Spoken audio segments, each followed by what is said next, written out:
ayun, nung naging high school po ako, um, pinag-aral po ako ng auntie ko tsaka ng lola ko sa semi-private school po, 'no. So, yun po nag-aral po ako doon. Siyempre dahil honor student tayo, half scholar gano'n. So, siyempre sabi ko ayaw ko talaga mag-aral diyan kasi siyempre walang-wala tayo, ganyan. Pero gusto nila na do'n ako mag-aral. So, wala akong magawa, nag-aral ako do'n, then lonely ako that time, na wala akong masyadong kaibigan, as in wala akong kabarkada. Papasok school, uuwi, ganun lang. Unlike kasi ng elementary days, marami akong pinsan doon. So, yun, yung na-experience ko. Naboboard ako that time. No, ang dami kong challenges pinagdaanan sa buhay. And then, yun po, nangarap ako magkamotor. Naalala ko yun, nangarap ako magkamotor. So, yun, siyempre, nainggit tayo, no? Kasi yung classmate natin, may motor, saan sila nakapunta, ganyan. So, inopen ko to sa lola ko, sa mama ko, sa auntie ko. Lahat sila po ayaw po nila na magkamotor kasi maraming nadidisgrasya, ganon, maraming aksidente, ganyan. So, injured din nila ako pinayagan. So, ako mismo kasi gusto ko magkamotor is minsan nakakahiya man sabihin sa inyo, pero ginawan ko po talaga ng paraan yon. So, what I did is, syempre dahil gusto ko, kasi pag gusto mo, gagawin mo lahat eh. Uso po that time yung swertres po, yon. Pinag-aralan ko po yun, numbers, ayan, dinodrawing ko, ina-analyze ko. Tapos yun po, hindi ko po, kumbaga, na-champahan lang siguro, nanalo po ko ng 18,000 that time. So, nung nanalo ko 18,000, yun po yung time na kumuha po ko ng motor, no? At saka, dahil may pera ako, syempre, wala sila ibang magawa, kundi, pinayagan nila ako. Hindi ako marunong mag-drive masyado. Yun yung mga experience ko when I was high school. No? Then,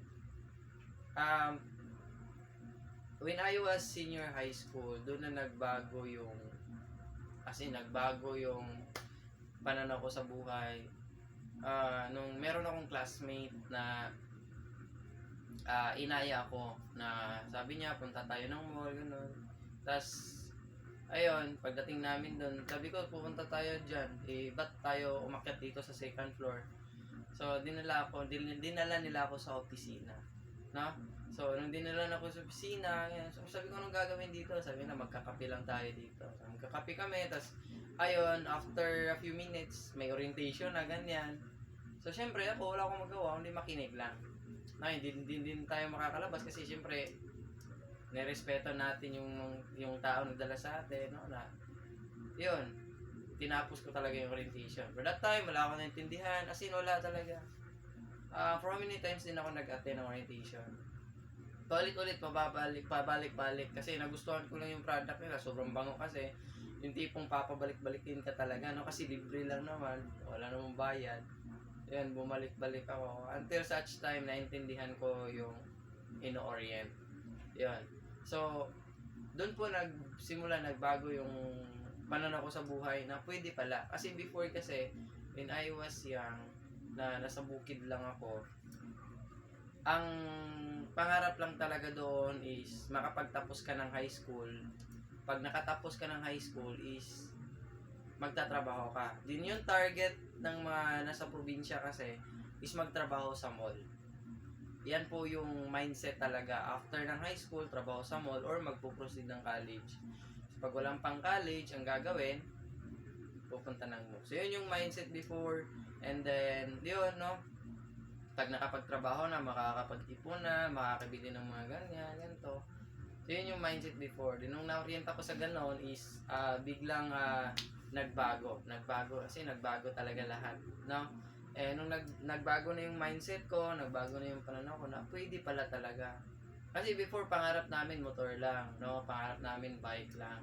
Tapos nung nakita ko yung opportunity na yon, doon nagbago yung pananaw ko sa buhay na pwede pala ako magkasasakyan at the young age.